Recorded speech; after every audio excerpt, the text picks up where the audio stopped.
Happy Days as the ultimate feel-good show, full of 1950s nostalgia, sock hops, and heartwarming family moments. But the stories behind its cast are far more surprising than fans might expect. Many actors came from completely different careers, struggling for years in Hollywood before landing their roles. Join us in this video as we explore the unexpected origins of the stars who brought Happy Days to life.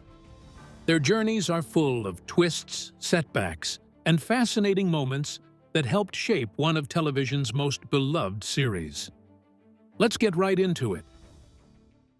From background actor to cultural icon, Henry Winkler's humble beginnings.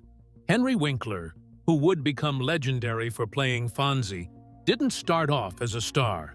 In fact, he was initially just a background actor on Happy Days. This isn't too surprising, considering Winkler had very little acting experience at the time. Yet, he quickly learned the craft, and before long, he would bring one of television's most iconic characters to life. While Fonzie is now a household name, Winkler's acting journey had modest beginnings. He first honed his skills in live theater productions and television commercials. His first memorable role came in a single episode of The Mary Tyler Moore Show, titled The Dinner Party, where he appeared in a sharp, handsome suit. This role was a far cry from Fonzie, who became famous for his classic greaser leather jacket and cool, effortless charm. Fonzie became so beloved that Winkler remained with Happy Days for all 11 seasons, one of only 2 actors to appear in every episode. During his career, Winkler earned 3 Emmy nominations and won 2 Golden Globe Awards. After Happy Days, he continued acting in a variety of projects, including Arrested Development and Holes. But Winkler didn't limit himself to acting. He also tried his hand at directing, much like his co-star Ron Howard. Beyond the screen, Winkler has drawn inspiration from his own childhood struggles with dyslexia. He co-wrote the children's book series Hank Zipser from 2003 to 2010, which was later adapted into a television series from 2014 to 2016, where Winkler appeared as Mr. Rock. In addition, he has written 3 memoirs. The Other Side of Henry Winkler, My Story. In 1976, I've Never Met an Idiot on the River in 2011, and Being Henry, The Fonz and Beyond in 2023, offering fans a deeper look into the man behind the leather jacket. So, now that we have seen the origins of Henry Winkler, let us move on to the next Happy Days cast. Who could be next? Keep watching to find out. Ron Howard. From America's favorite kid to master filmmaker, Ronald William Howard didn't just stumble into Hollywood greatness, he practically grew up in it. Born in 1954, Howard began his career as a child actor and quickly became one of the most recognizable young faces on television. Long before he stepped behind the camera, he earned national attention playing Opie Taylor on The Andy Griffith Show from 1960 to 1968. His charm, natural talent, and easy screen presence made him a standout, even at such a young age. During this time, he also appeared in the beloved musical The Music Man in 1962, proving his abilities stretched far beyond sitcoms. By the early 1970s, Howard's acting career was still moving strong. He landed a major role in American Graffiti in 1973, a film that would go on to shape an entire generation of coming-of-age stories. Just a year later, he stepped into the role that made him a cornerstone of Happy Days, Richie Cunningham. From 1974 to 1980, Howard played the clean-cut, all-American teenager everyone loved. Richie was the heart of the show, and Howard became a household name across the country. He continued acting in films like The Spikes Gang in 1974, The Shootist in 1976, and Grand Theft Auto in 1977, which also marked his debut as a director. But in 1980, Howard made a bold move. He walked away from Happy Days to focus entirely on directing. It didn't take long for the world to realize he had made the right decision. Throughout the 1980s and 1990s, he directed a wide range of successful films, including Night Shift in 1982, Splash in 1984, Cocoon in 1985, Willow in 1988, Backdraft in 1991, and The Paper in 1994. In 1995, he delivered one of the most moving historical dramas of the decade with Apollo 13. Howard's biggest breakthrough, however, came in 2001 with A Beautiful Mind. The film earned him 2 Academy Awards, Best Director and Best Picture, and cemented his place as one of Hollywood's most respected filmmakers. He later earned more Oscar nominations for Frost/Nixon in 2008. Over the years, Howard has shown a remarkable range, directing everything from Cinderella Man in 2005 and Rush in 2013 to How the Grinch Stole Christmas in 2000, Solo, A Star Wars Story in 2018, and the Robert Langdon trilogy, including The Da Vinci Code. His work doesn't stop at feature films. Howard has also directed powerful documentaries like The Beatles, 8 Days a Week in 2016, Pavarotti in 2019, and We Feed People in 2022. With more than 60 years in the industry, he has collected 2 Academy Awards, 7 Emmys, 2 Golden Globes, a Grammy, the National Medal of Arts, and 2 stars on the Hollywood Walk of Fame. He was inducted into the Television Hall of Fame in 2013. Ron Howard's journey, from Opie Taylor to Richie Cunningham to one of Hollywood's greatest directors, is one of the most inspiring transformations in entertainment history. Could a small TV role truly launch a lasting career? Let's find out. Anson Williams, from Spielberg's set to sitcom fame. Anson Williams's television debut came in 1971, and even though it might seem like a small moment at first, the story behind it is pretty surprising. His first role was in an episode of Owen Marshall, Counselor at Law, titled Eulogy for a Wide Receiver. What makes this debut so remarkable is the person behind the camera, none other than Steven Spielberg. In the episode, Williams played a young wide receiver who collapses in the locker room after football practice and dies. It was a short scene, but Williams threw himself into that dramatic moment, giving everything he had to that collapse. Just a few years later, in 1974, his career took a major turn when he was cast as Potsy Weber on Happy Days. Potsy, one of Richie Cunningham's best friends and a member of their band, became a regular part of the show's heart and humor. Williams played the role for all 11 seasons, making him one of the familiar faces fans grew up with. After Happy Days ended, Williams didn't fade away. He shifted into a new path and discovered he had a real talent for directing. Over the years, he directed episodes of several popular shows, including Sabrina the Teenage Witch, Star Trek, and The Secret Life of the American Teenager. His work behind the camera proved he was just as skilled at telling stories as he was acting in them. But Williams' ambitions didn't stop at acting and directing. He also stepped into the business world. He founded a chain restaurant called Big Al's, and even though it eventually went defunct, he didn't let that slow him down. Williams later launched a cosmetics company, showing that he had the drive to reinvent himself again and again.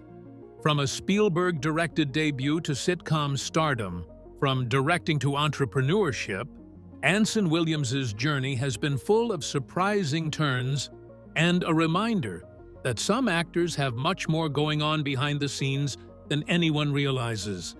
From teen heartthrob to iconic mother, how did this next cast journey unfold? Keep watching to find out. Marian Ross, the beloved TV mom, with a career full of surprises. Marian Ross, born Marian Ellen Ross in 1928, became a household name thanks to her warm and steady presence as Marian Cunningham on Happy Days. From 1974 to 1984, she played the iconic TV mom who always had a kind word, a gentle nudge, or a steady piece of advice.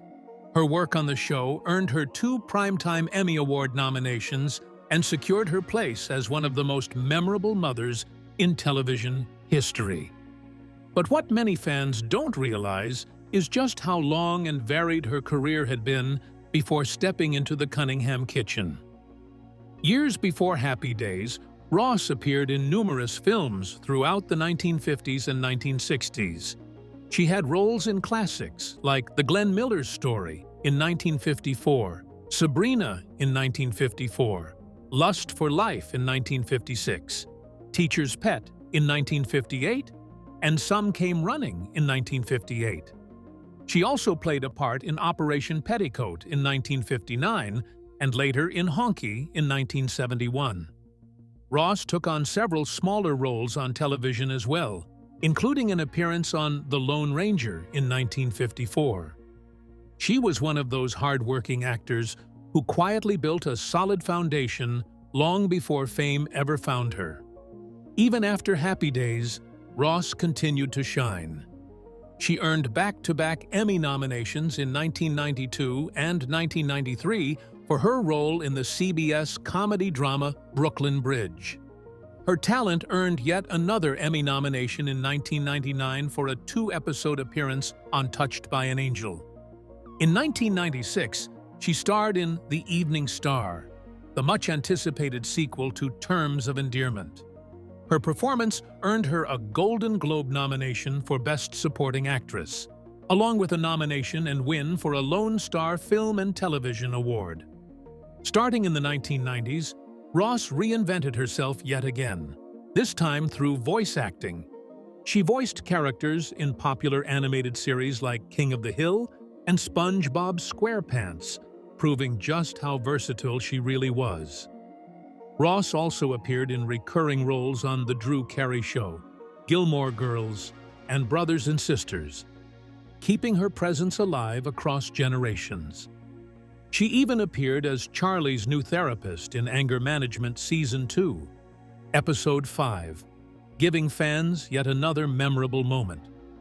Marian Ross's journey shows that being a beloved TV mom was only one chapter of a long, rich career. One filled with hard work, reinvention, and performances that have stayed with audiences for decades. How did the Cunningham family patriarch capture hearts for decades? Stay tuned to find out. Tom Bosley, the heart of the Cunningham family. While Marian Ross brought warmth and grace to the role of Marian Cunningham, Tom Bosley gave Happy Days its dependable fatherly presence as Howard Cunningham. His beginnings, however, are far less familiar to most fans. Like many actors, Bosley started from humble places. His very first role came in a 1955 made-for-TV production of Alice in Wonderland, where he played the Pew of Hearts. For the part, he wore clown makeup and even a fake nose, far from the calm, sweater-wearing dad he would later become. But Bosley didn't stay unnoticed for long. His talent quickly pushed him toward bigger opportunities, and his breakthrough came in 1959, when he starred in the Broadway musical Fiorello as the title character. His performance was so powerful that it earned him a Tony Award, a major achievement that marked him as a standout actor of his time. After that success, Bosley appeared in a wide variety of television shows, building up an impressive resume before eventually landing the role that would define his career, Howard Cunningham on Happy Days. On the show, Bosley became one of only 2 actors to appear in every single episode. His steady presence helped shape the heart and tone of the series, giving the Cunningham household its warm, welcoming feel. Viewers connected with him because he played Howard with sincerity, humor, and a gentle wisdom that made him feel like everyone's dad. Even after Happy Days ended, Bosley never stepped away from acting. He continued to appear in films and television projects, including Wicked Stepmother and Charlie and Me. He kept pursuing his passion for performing right up until the end of his life. Sadly, Bosley passed away in 2010 at the age of 83, leaving behind a legacy of memorable roles and heartfelt performances. His final films were The Backup Plan and Santa Buddies, closing out a long and respected career. Tom Bosley's path, from a made-for-TV wonderland to Broadway success to one of TV's most loved dads, shows just how far dedication and heart can carry an actor. So, could a comedic start lead to becoming an unforgettable cultural icon? Let's find out. Pat Morita, from stand-up comic to cultural legend. Noriyuki. Pat Morita's path to fame was anything but ordinary. Before he became a familiar face on television, Morita began his career as a stand-up comedian, using humor to carve out a place for himself in an industry with few roles for Asian American performers. His big break with TV audiences came when he joined Happy Days as Matsuo Arnold Takahashi, the energetic and beloved owner of Arnold's Diner. From 1975 to 1983, Morita's character added warmth, comedy, and unforgettable charm to the show, making him one of the standout supporting players during its long run. But the world came to know Pat Morita even more deeply in 1984, when he starred as Mr. Miyagi in The Karate Kid. His performance as the quiet, wise, and compassionate martial arts mentor earned him an Academy Award nomination for Best Supporting Actor, an incredibly rare achievement for an Asian American actor at the time. The Karate Kid became a massive hit and grew into a full franchise, with Morita at its center. His portrayal of Mr. Miyagi would become one of the most iconic roles in film history. Morita didn't stop there. He became a series lead on Mr. T and Tina and O'Hara, two groundbreaking shows that stood out as some of the few American TV series led by Asian American actors. His presence in leading roles helped break barriers and open doors for future generations. Beyond that, he appeared in recurring roles on several well-known shows, including Captain Sam Pak on MASH, Ah Chu on Sanford and Son, and Mike Wu on The Mystery Files of Shelby Woo. He also lent his voice to a new generation of fans by playing the Emperor of China in Disney's Mulan in 1998 and its sequel Mulan 2 in 2004. His voice brought dignity, warmth, and humor to the animated character, showing once again how versatile he was as a performer. Throughout his long career, Morita earned an impressive list of honors. Along with his 1985 Oscar nomination, he received 2 Golden Globe nominations, one for The Karate Kid, and another for his work in the television film Amos. He was also nominated for an Emmy Award. In 1994, he received a star on the Hollywood Walk of Fame for his contributions to film. And in 2015, he was inducted into the Martial Arts History Museum Hall of Fame. From stand-up stages to sitcoms, from animated films to unforgettable movie roles, Pat Morita's journey is a powerful story of talent, perseverance, and cultural impact. What happens when comedic talent meets boundless creativity and heart? Keep watching to find out. Robin Williams, the comedic genius who lit up every screen. Robin McLaurin. Williams wasn't just a comedian, he was a force of nature. Known for his lightning-fast improvisation and the endless stream of characters he could create on the spot, Williams became one of the most beloved entertainers of all time. His talent earned him an incredible list of awards, including an Academy Award, 2 Primetime Emmy Awards, 6 Golden Globes, 5 Grammys, and 2 Screen Actors Guild Awards. In 2005, He was honored with the prestigious Cecil B. DeMille Award, recognizing his powerful impact on the entertainment industry. Born in Chicago, Williams began his career in the mid-1970s performing stand-up comedy in San Francisco and Los Angeles. His quick wit and unpredictable energy made him stand out immediately, and he soon released several successful comedy albums, including Reality, What a Concept in 1980. But it was his role as the quirky alien Mork in the ABC sitcom Mork and Mindy from 1978 to 1982 that launched him to national fame. Williams's performance was so unpredictable and original that the show became a cultural hit.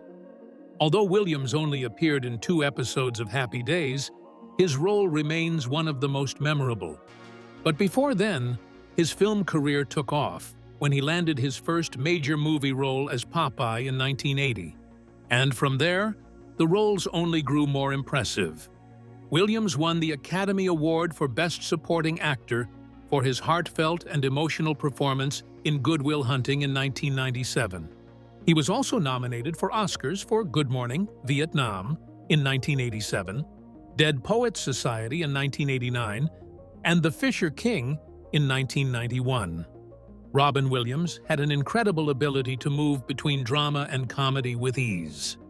He starred in powerful dramas like The World According to Garp in 1982, Moscow on the Hudson in 1984, Awakenings in 1990, Insomnia in 2002, 1 Hour Photo in 2002, and World's Greatest Dad in 2009. At the same time, he lit up the screen in comedies and family films such as Hook in 1991, Mrs. Doubtfire in 1993, Jumanji in 1995, Jack in 1996, Flubber in 1997, RV in 2006, and The Night at the Museum series from 2006 to 2014. His voice performances were just as unforgettable. Williams brought the genie to life in Disney's Aladdin in 1992, giving one of the most iconic animated performances in history. He also voiced characters in Robots in 2005, Happy Feet in 2006, and Happy Feet 2 in 2011. But behind the laughter, Williams struggled deeply during his final years. He battled severe depression, and in 2014, he died by unaliving himself at his home in Paradise Cay, California, at the age of 63. His widow later shared that Williams had been diagnosed with Parkinson's disease and had been experiencing depression, anxiety, and increasing paranoia. His autopsy revealed diffuse Lewy body disease, a condition that experts say explained many of the symptoms he had faced. Following his passing, the world poured out love and tributes to honor his life and legacy. Robin Williams's extraordinary talent, boundless energy, and unmatched generosity of spirit left a mark on entertainment that will never fade. Keep watching to find out the origin of this next cast. Don Most, from Happy Days to Swing Nights. Don Most's first time on screen was so small it didn't even earn him a credit. In the MASH Season 1 finale, Showtime, he appeared briefly as a dying soldier while Father Mulcahy prayed over him. That was in 1973, just 1 year before Happy Days would change his life. Most became famous as Ralph Malph, starting as a recurring character in Season 1. But his charm and comedic timing were so good that producers bumped him up to a lead role from Seasons 2 through 7. Even with all that popularity, Hollywood didn't open many doors for him afterward. He popped up in a few films, did voice work for kids' cartoons, and made guest appearances on shows like Family Guy and Glee, but the big breakout never came. So Most followed another passion: music. He released a pop album back in 1976, but it didn't sell well. Still, he didn't give up. In 2016, he returned with a 1950s swing-style Christmas album, and in 2017, he hit the road on tour with a swing band. It might seem like an unexpected career turn, but Don Most looks genuinely happy doing what he loves. How does early fame shape a life both bright and fragile? Let's find out. Erin Moran, the rise and tragic fall of a child star. Erin Moran started acting incredibly young. Her very first job was a TV commercial when she was just 5 years old. By 7, she had already landed a regular role on the adventure series Daktari during its final season. That early success kept rolling. She made her film debut in How Sweet It Is, and kept popping up on major shows like My Three Sons, Family Affair, The Waltons, and Gunsmoke. But everything changed in 1974. At just 13 years old, Erin was cast as Joni Cunningham on Happy Days. The role made her a household name. She stayed on the show for years and later starred in the spin-off Joni Loves Chachi, even though she admitted she never really wanted to leave Happy Days in the first place. Her performance earned her a Young Artist Award, but behind the scenes, she felt pressured. She said producers pushed her to lose weight and act more sexy when she was only around 15. Over time, though, her relationship with her former castmates became strained, and the roles became harder to find. By the late 1980s, Erin was struggling with depression and moved away from Los Angeles. Her financial problems grew worse, and in 2010, she lost her home to foreclosure. Reports claimed she was living in a trailer with family members. She made a few TV appearances, including Celebrity Fit Club, but her career never fully recovered. On April 22, 2017, Erin Moran was found unresponsive in Indiana and later pronounced dead at just 56 years old. The autopsy revealed she had stage 4 throat cancer. No illegal substances were found. Her husband shared that she first noticed symptoms around Thanksgiving 2016, and her condition rapidly worsened in the months that followed. Erin Moran's life was filled with early promise, unforgettable fame, and heartbreaking struggles, one of the most tragic stories to come out of the Happy Days cast. But can teen stardom evolve into a lasting career in television? Stay tuned to find out. Scott Baio, from teen heartthrob to television veteran. Scott Baio grew up in Brooklyn, the son of Italian immigrants who believed in his talent early on, so much so that his father became his manager.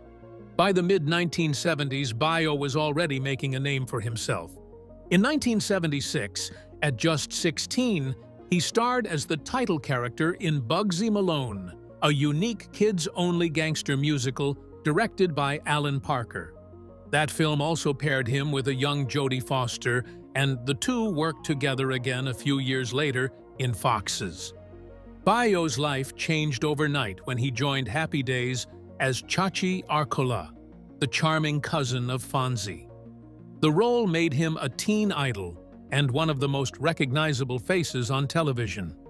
During his time on the show, he earned 2 Daytime Emmy nominations and won 2 Young Artist Awards, proving he was more than just a heartthrob. He could really act. He also starred in youth-centered TV movies like Stoned, The Boy Who Drank Too Much, and Senior Trip. Baio and Erin Moran teamed up again for the spin-off Joni Loves Chachi. While the show only lasted 17 episodes, RCA tried to build a music career around Baio's character. He released 2 albums, and although one made the Billboard 200, the music career stalled. Still, Baio remained busy. He appeared in the comedy Zapped and starred in HBO's Gemini, and he was a regular competitor on Battle of the Network Stars, even serving as captain once. In 1984, Baio found another long-running hit with Charles in Charge, which ran until 1990, and helped cement his place in 80s pop culture. He continued working steadily, appearing in shows like Full House, Touched by an Angel, and The Nanny. Baio also tried his hand at directing episodes of the children's series Out of This World. The 2000s brought a mix of indie films and unexpected roles, like Super Babies, Baby Geniuses 2, which earned several Razzie nominations. Baio also played the memorable lawyer Bob Loblaw on Arrested Development, a role that earned him critical recognition. Later, he shifted into reality TV with Scott Baio is 45, and Single and Scott Baio is 46, and Pregnant, giving fans a look at his life off-screen. He eventually returned to sitcoms as both star and producer of See Dad Run, which aired from 2012 to 2015. He even made a cameo on Sam and Cat, playing a police officer.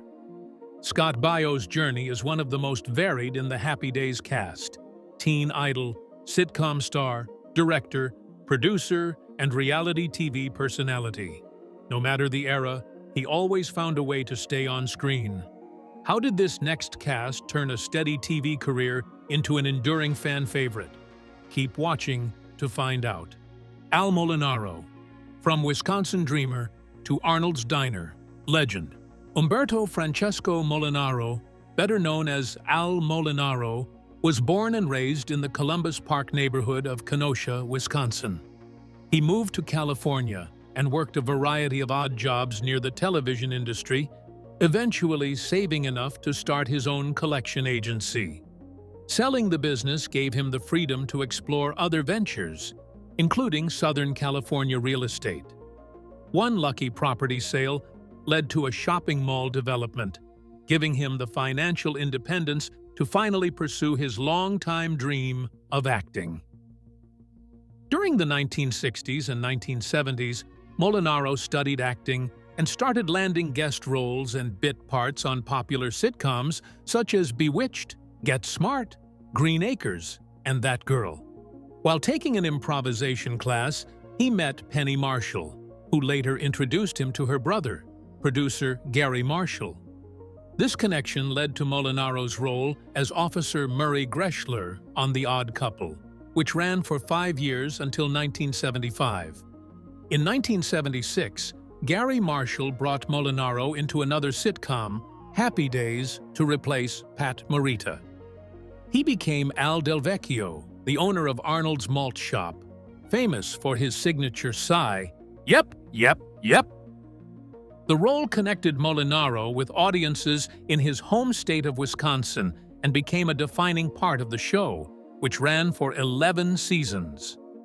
Notably, in the episode My Favorite Orkan, it was Molinaro who suggested casting Robin Williams after the original guest star John Byner declined, a move that gave Williams his breakout role. He left Happy Days in 1982 to appear in the short-lived spin-off Joni Loves Chachi and starred in the failed pilot The Ugali Family, where he played the patriarch correcting mispronunciations of his surname as Ugly. In 1987, he and fellow cast member Anson Williams opened a chain of diners called Big Al's, though the business ultimately went under. Molinaro also revealed in 1990 that he turned down film roles offered by Gary Marshall. Starting in 1990, Molinaro played Joe Alberghetti, a grandfather, on the CBS sitcom The Family Man, produced by Miller Boyett Productions, the same team behind Happy Days. He remained proud of his work on Happy Days, defending the show's nostalgic style and insisting that, despite being considered bubblegum television by some, it was an important part of American pop culture.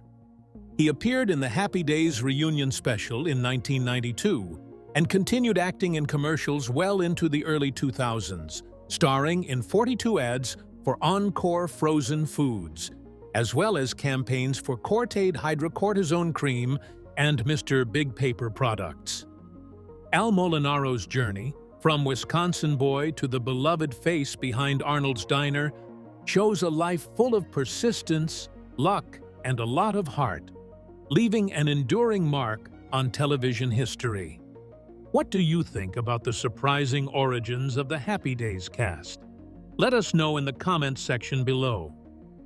Thank you for watching this video. We hope you found it interesting. Don't forget to like and subscribe.